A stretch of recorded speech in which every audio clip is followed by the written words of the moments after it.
Cabrera González. Soy desarrollador de software.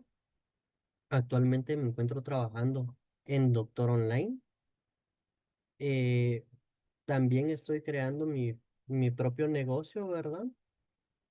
El proyecto en el que estoy trabajando, pues, es en el desarrollo continuo, mejoras continuas y solución de inconvenientes en la plataforma de Doctor Online y en mi proyecto aparte, ¿verdad? Un poco peculiar.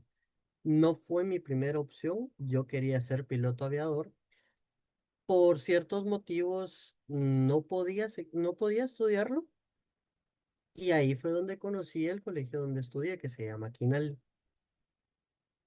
Vi las carreras que impartían ahí y me gustó la de perito en informática. Ese fue mi primer acercamiento que yo tuve con el mundo de la programación. Ahí entré en cuarto perito hasta sexto perito y me enamoré completamente de la programación y desde entonces, que es desde el 2011 que yo entré ahí, me encuentro activamente en el mundo de la programación. El lenguaje de frontend me siento muy, pero muy cómodo con Angular, ya sea Angular JS o Angular del 2 para arriba, ¿verdad? Siempre que trabajo con Angular 2 me gusta trabajarlo con TypeScript. En base de datos me he manejado bastante con MySQL y actualmente estoy empezando a explorar Postgres. Que Postgres lo tuve que empezar a ver por trabajar unos módulos en Odoo, que Odoo básicamente es un CRM trabajado con Postgres y Python. Eso sería con lo que me encuentro más cómodo. También me gusta muchísimo el desarrollo en Android. En Android siempre lo he trabajado con Java y pues básicamente con esos lenguajes me siento muy cómodo trabajando. Entonces, lo primero es ver cuál es el requerimiento o qué es lo que espera el cliente conseguir como resultado final. Después de saber exactamente qué es lo que el cliente espera, hay que ponernos realistas, ver qué se puede hacer, ver qué no se puede hacer y ya ver cuáles son las partes más importantes, ¿verdad? ¿Cuál sería el core del trabajo? Y después las funciones que pueden ir siendo añadidas a futuro, ¿verdad? En esta parte del proceso es muy determinante el hacer un muy buen análisis, desarrollar específicamente todo lo que se va a necesitar, tanto como primera fase, segunda fase y las fases que sean necesarias, ¿verdad? Para poder estructurar bien desde la base de datos hasta el lenguaje que se va a utilizar, las tecnologías que se van a utilizar, cómo se va a hacer el desarrollo, qué parte va a ir en la primera fase, en la segunda fase y todos los procesos que siguen, ¿verdad? ¿Qué servidor se va a tener que utilizar? ¿Cuáles son los recursos mínimos que tiene que tener el servidor para poder funcionar con lo que se espera, ¿verdad? Y ya empezar el desarrollo.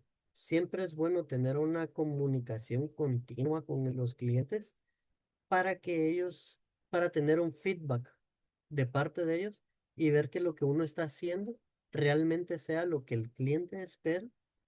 Y de esta manera, pues cualquier ajuste o modificación o todo se puede ir haciendo en el transcurso del desarrollo, ¿verdad? Y no esperar hasta ya tener una puesta en marcha o un paso a producción para decir, hay que corregir estos inconvenientes, ¿verdad?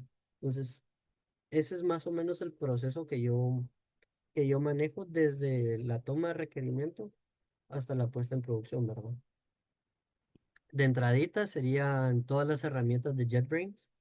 Ahí sí que utilizo bastante IntelliJ, WebStorm, DataGrip, Android Studio. Esas son las que utilizo así de lunes a domingo. Actualmente he estado explorando inteligencias artificiales utilizando ChatGPT y utilizando la inteligencia artificial de Anthropic, las cuales me han servido bastante para la mejora de ciertos procesos o ciertos procesos que a uno como ser humano le llevarían X cantidad de tiempo y la inteligencia artificial lo puede reducir a cuestión de un par de minutos y realmente facilita bastante el proceso. Temas que para uno se terminan volviendo tediosos como la creación de un botón, creación de una pantalla, la creación de los bins de la base de datos. Todo eso es mucho más sencillo decir, mira, aquí está. Y la inteligencia artificial los crea, siempre tiene que pasar por el proceso de revisión de uno. Sin embargo, facilita muchísimo el proceso, los avances que se tienen en los inicios, ¿verdad? Siempre es mucho más rápido, ¿verdad? Ya el proceso de búsqueda y solución ya no es como era anteriormente, de que uno se metía directamente a Google, buscaba en Stack Overflow, se metía a revisar cualquier cantidad de páginas para encontrarlo, sino que simplemente con un par de preguntas ahora uno ya encuentra exactamente la raíz de los problemas. Entonces también incluiría una inteligencia artificial para este método, ¿verdad? Ya como herramientas del día a día. Tenedores, nunca he trabajado con microservicios. Pues realmente sí me ha tocado trabajar, no ha sido mucho. He trabajado más con aplicaciones que terminan siendo modularizadas, que pues para modularizar una aplicación siempre estás pegado a una misma base de datos. Con un microservicios, lo ideal es que no utilice ni siquiera el mismo acceso a base de datos que el resto de la aplicación, porque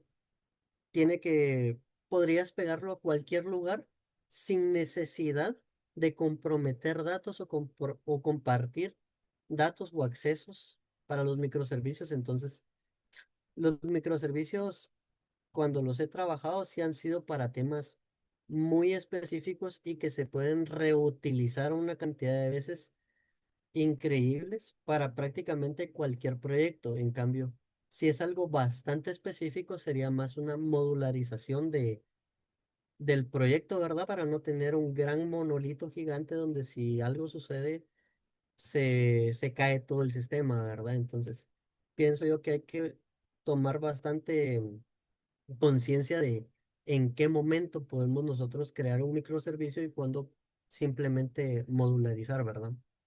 Sincero, no he tenido ninguno de esos sustos, gracias a Dios.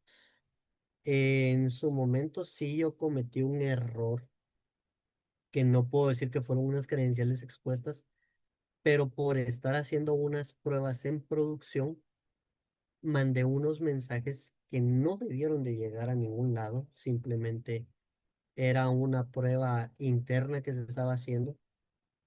Por suerte en ese momento me ayudó alguien que tenía muchísimo más conocimiento para que este caso no escalara a mayores, sino que simplemente se quedó como algo muy interno de unos mensajes que no se debieron haber mandado, pero gracias a Dios no llegó a escalar esto ahora de credenciales expuestas o algo. Lo más que me he llegado a enterar es de que los git ignore todavía aparecen en los proyectos, ¿verdad? Más allá de eso, no he tenido algún inconveniente, aunque el git ignore es bastante preocupante, porque con eso se pueden tener bastantes accesos al repositorio. Si en algún momento uno hizo un commit con los accesos de la base de datos o algún acceso de superusuario, todo eso queda registrado en los commits y desde el git ignore se puede llegar hasta ver esa información, ¿verdad? Y entonces ahí cualquier hacker puede venir y decir, miren, saqué una copia de su base de datos, simplemente llegando desde el git ignore. La calidad de los datos, lo principal es, los datos no pueden ser alterados. Un dato que ya fue escrito en base de datos, uno no lo puede modificar solo porque sí. Uno no puede venir y decir, voy a modificar este dato. No, todo tiene que tener el debido proceso y las aplicaciones tienen que tener la forma tal cual de cambiar estados, de transformar la información para que llegue de forma clara a los usuarios. Pero sí no se pueden estar modificando ningún dato sin autorización, ¿verdad? O sin seguir el flujo correcto de datos para que la información sea lo más fiable posible, ¿verdad? Es, en los inicios sí se agregaba con el tiempo. Ahora para la privacidad de los datos ya me he dado cuenta, o sea, con el tiempo que uno tiene y con la expertise, uno se da cuenta de que esto tiene que estar desde que se diseña la aplicación, porque todo el tema de la información es confidencial, es necesario saber en qué momento se realiza cada acción, quién realizó cada acción, qué fue lo que hizo, porque si se llegan a presentar bastantes inconvenientes donde es necesario auditar datos y poder saber quién lo hizo, por qué lo hizo, cuándo lo hizo y tener esa trazabilidad completa, ¿verdad? Entonces, si es prudente, es necesario y podría decir que hasta obligatorio planearlo desde el diseño. Principalmente ha cambiado gracias a la inteligencia artificial. He visto que esto ha hecho un cambio muy grande. Anteriormente las responsabilidades para un junior simplemente eran, te paso la tarea, tú ves lo que tienes que hacer, analizas el alcance de la tarea que se te está dando y resuelves. Era, hasta ahí llegaba, uno hacía sus pruebas y todo, y ahí moría. Ahora no. Ahora tiene que ver muchísimo más un rol junior, porque ya no puede simplemente dedicarse a picar código, sino que también el análisis tiene que llegar muchísimo más, ver las afectaciones que puede llegar a tener, tiene que tener un pensamiento muchísimo más crítico, porque si simplemente es para escribir código, la inteligencia artificial ya lo hace muy bien. Entonces, el rol de análisis tiene que estar integrado en cada parte del proceso del desarrollo y en los desarrolladores tal cual, ¿verdad? Adicionalmente, ha evolucionado bastante porque yo recuerdo que cuando inicié en la programación no se escuchaban términos como Docker o Kubernetes, que ahora que los voy viendo, sí realmente son se utilizan prácticamente todos lados, al igual que el tema de Cloudflare, el tema de los servidores con AWS, con Google Cloud, con Azure, todo eso ha ido cambiando bastante. Alguien que esté trabajando, que ya se encuentra en su primer puesto, lo principal es, va a sonar muy, no sé, o sea, no sé cómo puede llegar a sonar, pero decirle que sí a todo. ¿Cuál es el problema? Muchas veces uno, porque incluso a mí me sucede, uno se pone a repensar cada feature que a uno le piden. De repente viene alguien y te dice, mira, tengo una idea para una aplicación, o un cliente te llega a buscar directamente buscando tus servicios y uno por miedo, por no sentirse capaz, a veces no toma las oportunidades. Mi consejo es, digan que sí a todo, o sea, cualquier cosa que les pidan, cualquier oportunidad que se presente, digan sí, tomen los nuevos retos, desarrollen, porque solo así se aprende. Está bien ver tutoriales, está bien consumir cursos, pero solamente codeando se mejora, se ven los errores, se aprende. Es bueno tener a alguien que te pueda resolver, pero también si uno no sufre el error, muchas veces lo vuelve a repetir. Entonces, a mí me lo dijeron en su momento cuando yo estaba iniciando, si no sufres este error y no agotas todas las instancias para lograr solucionarlo, yo no te voy a ayudar, porque si te doy la solución ahorita, no la vas a aprender. Si sufres el error, la solución no se te olvida y no vuelves a cometer ese error. Y es totalmente cierto. Entonces, están empezando, dense la libertad de poder cometer todos los errores, pero que no se les olvide la parte fundamental que es aprender.